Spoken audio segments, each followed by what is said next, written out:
Bienvenidos a este video, el fin de la revolución y la llegada del Grupo Sonora al poder. La Revolución Mexicana es un periodo de la historia de México que comienza el 20 de noviembre de 1910 con el llamamiento por parte de Francisco I. Madero a levantarse en armas contra el régimen de Díaz. Sin embargo, establecer el fin de la misma es una tarea un poco más difícil de determinar. Hay historiadores que marcan la conclusión de la revolución con la redacción de la Constitución del 17, otros que piensan que la llegada de Venustiano Carranza al poder, y hay corrientes que determinan hasta 1920, con la muerte de Carranza y el ascenso de Obregón a la presidencia, el fin de la misma. Lo que es innegable es que al fin de la lucha armada y al posterior gobierno de Carranza, le siguió la llegada al poder de un grupo que sentaría las bases políticas, sociales y económicas del México del siglo XX. Serían recordados por ellos mismos y por la historia como los hombres que plasmaron en el México real la Revolución Mexicana, aquellos que cosecharon los frutos sembrados entre 1910 y 1920. Este grupo fue conocido como el Grupo Sonorense. El grupo fue integrado por 3 militares que participaron en la revolución, alguno con más ahínco y otro con menos, pero definitivamente hombres que fueron forjando una carrera política y militar durante la lucha armada, hasta convertirse en verdaderos caudillos, respetados y conocidos en todo México.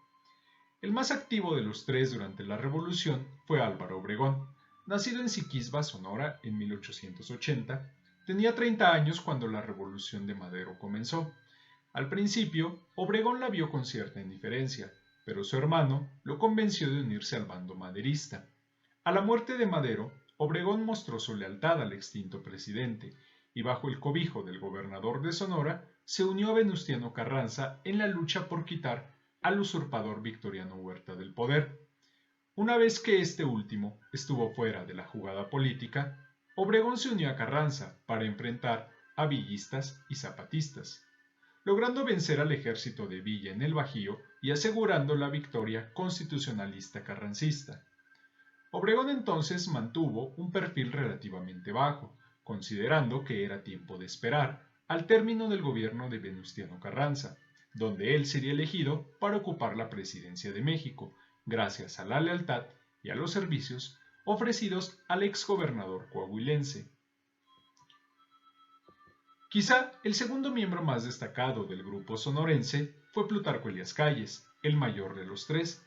Nacido en 1877 en Guaymas, Sonora, Calles fue de formación profesor. Trabajó varios años como maestro rural. Sin embargo, durante la Revolución se destacó por su genio militar y su liderazgo político. Siempre cercano a Obregón y a los grupos a los que éste pertenecía, saltó fuertemente a la escena política cuando en 1920, ante la decisión de Carranza de elegir a Ignacio Bonillas como candidato oficial para sucederlo en la presidencia, Calles y Adolfo de la Huerta se declararon en contra del presidente a través del Plan de Agua Prieta, mismo al que posteriormente se uniría Obregón. La lealtad a Obregón sería recompensada en 1924, cuando fue designado candidato oficial para ocupar la presidencia en el periodo 24-28. Quizá el que menos grandeza política tuvo fue Adolfo de la Huerta, pero no por eso fue menos importante. De la Huerta nació en Guaymas, al igual que Calles, sin embargo lo hizo 4 años después, en 1881. Saltó con mucho ímpetu al escenario político mexicano al ser el principal líder del Plan de Agua Prieta, donde se declaraba en rebeldía contra el gobierno de Carranza. Dicho plan fue el punto de inflexión donde los sonorenses tomarían la batuta de la Revolución Mexicana e iniciarían la etapa conocida como Reconstrucción Nacional. Al enterarse del plan de Agua Prieta, Carranza decide abandonar la Ciudad de México, teniendo como finalidad llevar su gobierno a Veracruz, algo que ya había hecho durante el tiempo que se enfrentó a Villa y a Zapata. Sin embargo, los sonorenses conocían esta estrategia política y no iban a permitir que esto sucediera. Fue así como en circunstancias sospechosas que señalaron principalmente a Álvaro Obregón como el orquestador de las mismas, Carranza es asesinado el 21 de mayo de 1920 en su campamento. Muerto Carranza, Adolfo de la Huerta ocupa la presidencia de manera provisional, con la finalidad de organizar elecciones que llevarían al poder a Álvaro Obregón. Su mandato, aunque breve, fue importante para el desarrollo político del país, ya que se encargó de conciliar con los distintos bandos revolucionarios que quedaban, incluso con muchos leales aún a Venustiano Carranza. El 1 de diciembre de 1920, Álvaro Obregón ocupa el cargo de presidente de México, un periodo que durará 4 años y que sentará las bases de la institucionalidad mexicana, creando, entre otras, grandes organizaciones gubernamentales, como la SEP, y poniendo al frente de la misma a José Vasconcelos. Importante también señalar que durante su gobierno se buscaron mejorar las relaciones con Estados Unidos, ya que este venía de ser el gran ganador de la Primera Guerra Mundial. Al finalizar el gobierno de Obregón, Adolfo de la Huerta consideraba que su momento había llegado, después de los servicios ofrecidos al grupo sonorense. Sin embargo, Obregón prefirió a Plutarco Elías Calles como sucesor, algo que a ojos de la Huerta era una traición, iniciando así un intento de golpe de Estado que fracasó, llamado la Rebelión de la Huertista, donde Calles y Obregón se enfrentarían a Adolfo de la Huerta y que finalizó en una cruenta lucha de facciones militares. Plutarco Elías Calles sucedería entonces a Álvaro Obregón. Los dos más grandes caudillos vivos que quedaban de la revolución comenzarían a convertir las demandas de la lucha armada en una realidad.